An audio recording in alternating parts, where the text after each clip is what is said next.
So as the title suggests, we're going to be connecting the Air 3 to the Goggles 3 by the DJI with the help of this RC2 smart controller. So let's dive in.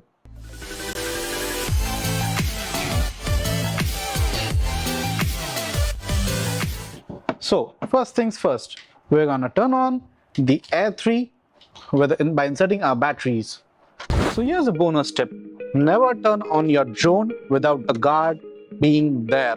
It's gonna lock up your motor of the gimbal and it's gonna overload. So initially you're gonna getting those motor overload errors or tilt error or certain things. So make sure that you firstly remove the guard and then you turn on the drone. So we're gonna put the wings out and we're gonna turn on the drone.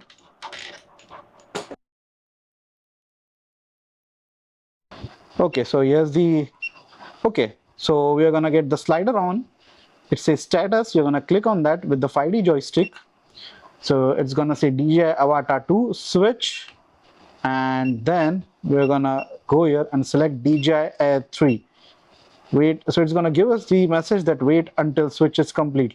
Linking remote controller to the aircraft required. Switch. So as you can see here, we have got the DJI Air 3, we have got the RC smart controller, that's RC2, and these are the DJI Goggles 3.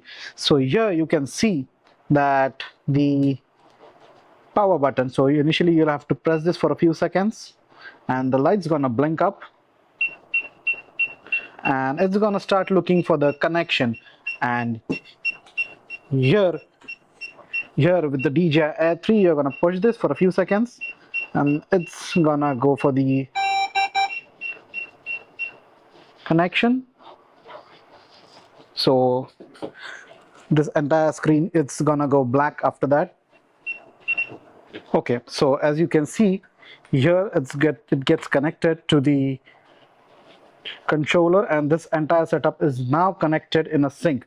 So eventually the aircraft, it's gonna send its video signal directly to the goggles and you'll have to just use this for the controlling, I guess. So